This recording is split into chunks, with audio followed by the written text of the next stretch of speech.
Bismillahirrahmanirrahim. Assalamualaikum warahmatullahi wabarakatuh. Hai semua, apa kabar kalian di sana? Ya, semoga baik-baik saja ya.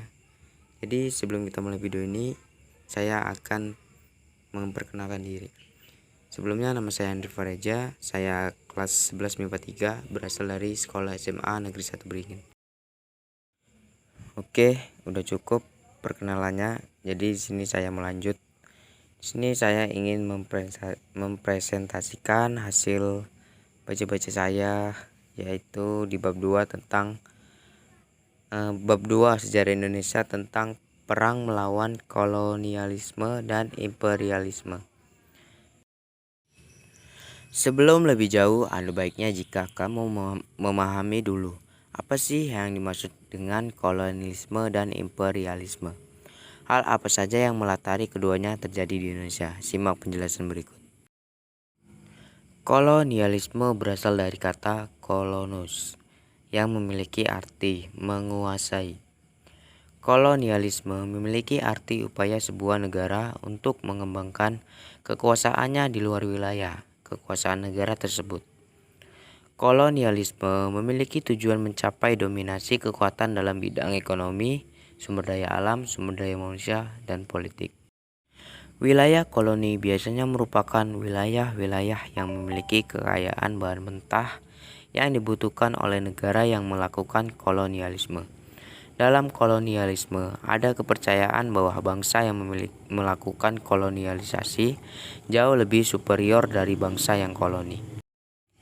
Sementara imperialisme berasal dari kata imperium dalam bahasa Latin yang berarti kekuasaan tertinggi, kedaulatan atau sekedar kekuasaan. Imperialisme merupakan kebijakan atau ideologi untuk memperluas kekuasaan atas negara lain dan penduduk asli negara tersebut. Dengan tujuan memperluas akses politik dan ekonomi, kekuasaan dan kontrol, dan seringkali dilakukan dengan menggunakan kekuatan militer. Perbedaan kolonialisme dan imperialisme terletak pada tujuannya. Kolonialisme berfokus pada penguasaan suatu wilayah dengan sumber daya alam tertentu untuk dibawa ke negeri asal penjajah. Sementara imperialisme berfokus dalam penguasaan politik dan pemerintahan negara yang lain untuk memiliki pengaruh terhadap negara tersebut. Lanjut ke pembahasan latar belakang kolonialisme dan imperialisme di Indonesia. Kolonialisme dan imperialisme sudah dilakukan oleh bangsa Eropa sejak abad ke-15 di seluruh dunia, sampai akhirnya masuk ke Nusantara atau Indonesia.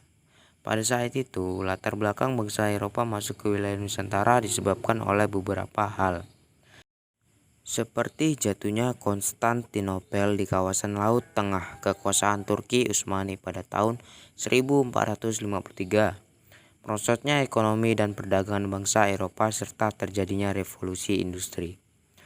Perlu diketahui, kolonialisme dan imperialisme modern muncul setelah terjadinya revolusi industri karena bertujuan untuk mengembangkan perekonomian bangsa Eropa. Revolusi industri membuat bangsa Eropa menciptakan kapal laut yang digunakan untuk menjelajah samudra demi mencari sumber daya di belahan dunia lain. Di samping itu, misi ini juga dilakukan untuk melanjutkan semangat perang salib. Dalam upaya tersebut, bangsa Eropa mulai menyebar ke seluruh dunia sampai akhirnya kolonialisme dan imperialisme di Indonesia pun terjadi. Di sisi lain, kejatuhan Konstantinopel ke tangan Turki Utsmani pada tahun 1453 menyebabkan akses bangsa Eropa dalam mendapatkan rempah-rempah yang lebih murah di kawasan laut Tengah menjadi tertutup dan membuat harga rempah-rempah di Eropa meningkat tajam. Bangsa Eropa kemudian terdorong untuk mencari dan menemukan wilayah-wilayah penghasil rempah-rempah ke dunia baru yang ada di timur Eropa. Lama-kelamaan mereka semakin berambisi menguasai berbagai negara untuk keuntungan ekonomi dan kejayaan politik mereka, terutama pada wilayah-wilayah seperti Indonesia yang merupakan penghasil rempah-rempah seperti lada, cengkih, palah, dan lain-lain. Rempah-rempah yang dihasilkan di Indonesia mendorong mereka untuk melakukan kolonialisme dan imperialisme.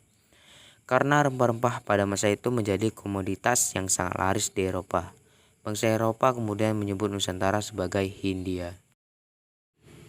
Oke, hanya itu saja yang bisa saya sampaikan atas penjelasan ini tentang perang melawan kolonialisme dan imperialisme. Ini jika ada kesalahan kata saya minta maaf. Dan sekian dari saya, terima kasih. Wassalamualaikum warahmatullahi wabarakatuh.